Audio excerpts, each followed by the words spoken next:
Fala rapaziada, beleza? É o seguinte, hoje não é um vídeo assim tão feliz, né, tão empolgante assim pra fazer, né, para vocês, né?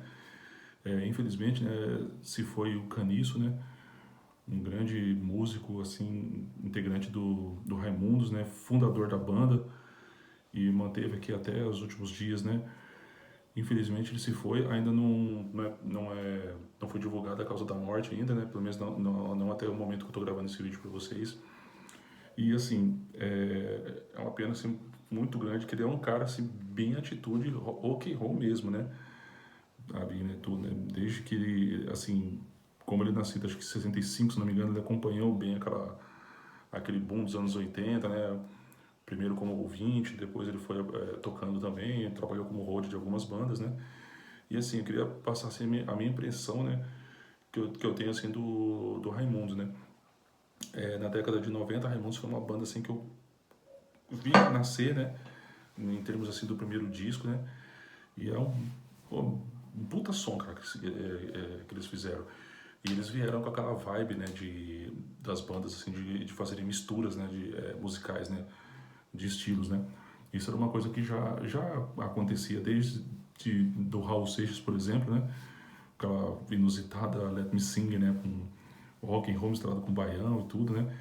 Tínhamos já o Mutantes, né, só que o Mutantes, como ele já era aquela vibe psicodélica, então o pessoal já, assim, agora, estilos inusitados, né? Era uma coisa assim que não era comum, né?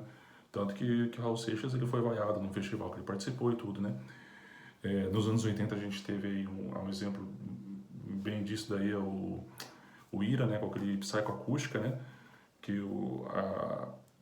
algumas músicas lá, uma música em específico, acho que é Farto de Rock and Roll, que é um rap sobre a base de pandeiro, aquilo lá foi fundamental, assim, para que influenciou o Chico Sainz, uma das influências do Chico Sainz para montar o Mangue Beat, né?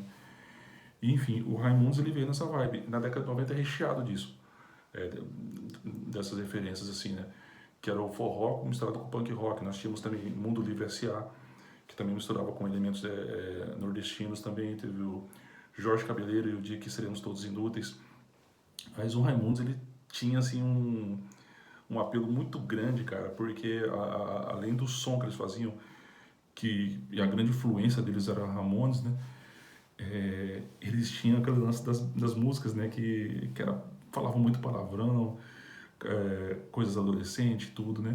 Então era bem. A galera curtia muito. Adolescente, o que mais que ele queria ouvir era putaria, era besteira mesmo, né? Aquilo lá. E eles tiveram uma evolução, né? Com o passar ao longo dos anos, né?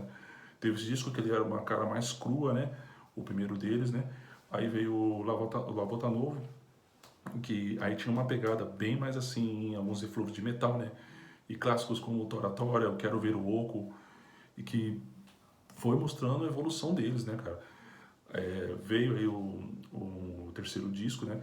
Antes teve o Cesta Básica, né? O EP, né? Que foi num fim de ano, né? No Natal, né? Tinha músicas, né? Releitura de outras bandas que eles que haviam antes, né? Músicas em inglês, releitura de Sex Pistols, do Ramones. E era bem interessante, cara, assim, né? Mas é um disco bem legal, cara.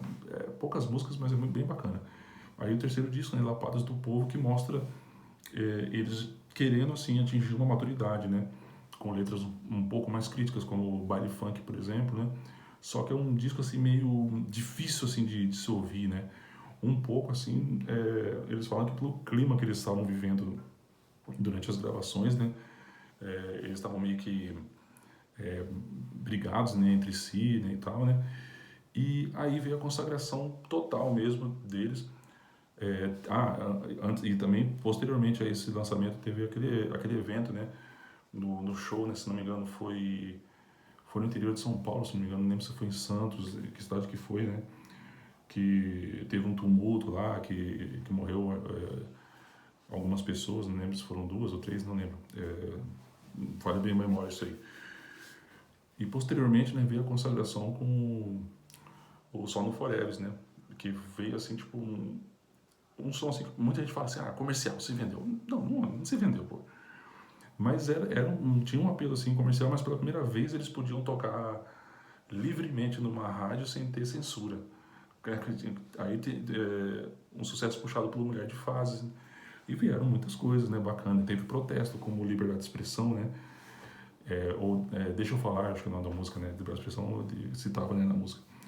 E é um disco, assim, pô, bacana pra caramba e mostra. Eles não deixaram de fazer som pesado, continuaram com aquilo ali. Aí, posteriormente, eles fizeram um ao vivo também excelente, duplo, top pra caramba.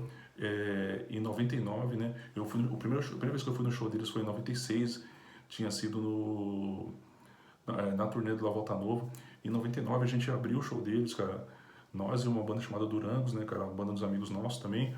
Eu tinha uma banda chamada Indústria de Base na época. A gente tocava muito rock nacional nos 80, né? Abrimos o show deles em 99 dessa turnê do Mulher de Fases e eu acho que já tinha lançado ao vivo ou tava prestes a lançar. Eles lançaram em 2000, foi em 99. E diante de toda essa efervescência, eles resolvem o Rodolfo, né, se converteu, né, acabou se convertendo, né, ao cristianismo, né, por alguns motivos, né, ele já estava assim numa vibe pesada, né, de uso de drogas, né, e a maneira assim que ele enxergou para poder parar de usar, né, e tudo foi de acordo lá com a palavra de Deus, né. Ele até continuou ainda tocando, ele tentou o Rodox, que também é um trabalho muito bacana, mas infelizmente, né, ele falava assim que ele tinha que ficar longe desses ambientes, e até porque ele se sentia mal em estar num lugar em que as pessoas estavam consumindo drogas, né, ouvindo a música dele. Então, assim, realmente para ele foi necessário, né. E o Digão assumiu os vocais, né, e de lá para cá eles continuaram lançando alguns trabalhos, né, só que ficaram uma coisa um pouco mais alternativa, né? Fora assim do circuito, pelo menos fora da grande mídia, né?